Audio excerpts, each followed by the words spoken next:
If money helps people pay rent, buy food, start businesses, why don't governments just create more of it? Seriously, if poverty exists, if prices are rising, if people are struggling, why not just print extra cash and give everyone a boost? It sounds like an easy fix. More money, more spending, more happiness. Problem solved, right? Not quite, because printing money doesn't create wealth. And in some cases, it has completely destroyed entire economies. Let's unpack why. What really happens? When you print money, most people answer quickly. It causes inflation. That's true. But let's go deeper. Inflation isn't just prices going up. It's what happens when the amount of money increases faster than the amount of goods and services available. An economy runs on supply and demand. If there's plenty of something and few buyers, prices fall. If there's limited supply and many buyers, prices rise.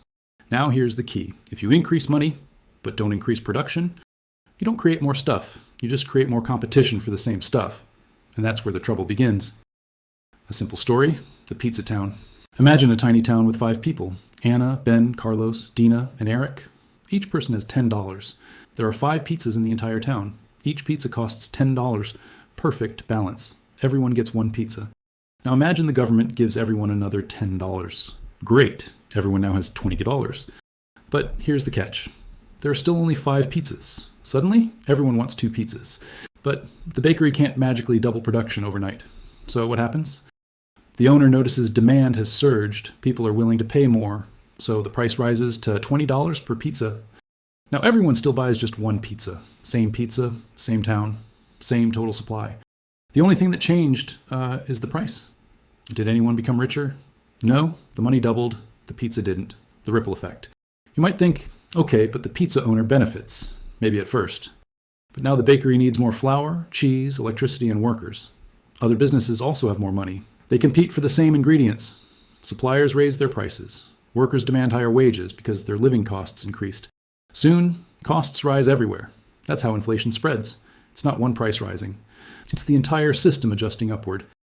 And if governments keep printing to solve the higher prices, that's when inflation can spiral into something much worse, hyperinflation. When printing money went off the rails, history gives us powerful lessons. Germany, 1920s. After World War I, Germany faced crushing debt and economic collapse during the Weimar Republic. To cover expenses, the government printed enormous amounts of money.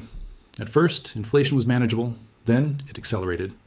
By late 1923, prices were doubling within hours. People carried wheelbarrows of cash just to buy bread. Savings became worthless.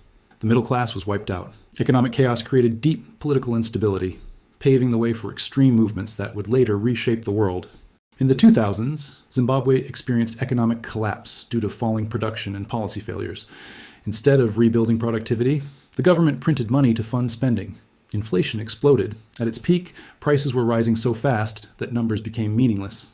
Zimbabwe issued a $100 trillion note, and it still couldn't buy much. Eventually, the country abandoned its own currency. Venezuela depended heavily on oil revenue. When oil prices collapsed, government income shrank dramatically. Instead of restructuring the economy, money printing filled the gap. Prices surged. The currency lost value almost daily. In some cases, people weighed cash instead of counting it. Even a resource-rich country couldn't print its way out of economic reality. Here's the fundamental idea. Money is not wealth. Wealth is food, energy, technology, infrastructure, education, skilled workers, businesses that produce real goods and services. Money is simply a tool, a measuring stick. If you double the number of measuring sticks, you don't double what's being measured. Printing money without increasing production is like slicing the same pizza into more pieces. It looks like more ammo, but nothing actually increased. It sounds clever, just create money and pay what you owe. But global investors notice when money supply explodes. When trust drops, currency value falls. If a currency weakens, imports become more expensive. Foreign lenders demand higher interest rates or refuse to lend at all. A country's reputation in financial markets matters. Trust, once damaged, is extremely hard to rebuild. Real wealth comes from productivity. That means educating the workforce, investing in infrastructure, encouraging innovation, supporting efficient businesses, expanding industries. When production increases alongside demand, prices stay stable. Jobs grow, income grows, living standards rise. Countries like Japan and South Korea didn't print their way to prosperity. They built factories, developed technology, invested in human capital. They produced more value, and their currencies reflected that value. Money feels powerful, but you can't eat it. You can't build bridges with it. You can't power a nation with ink and paper. printing money may look like a shortcut. History shows it's usually a trap. Because in the end, an economy isn't defined by how much money it prints. It's defined by what it produces.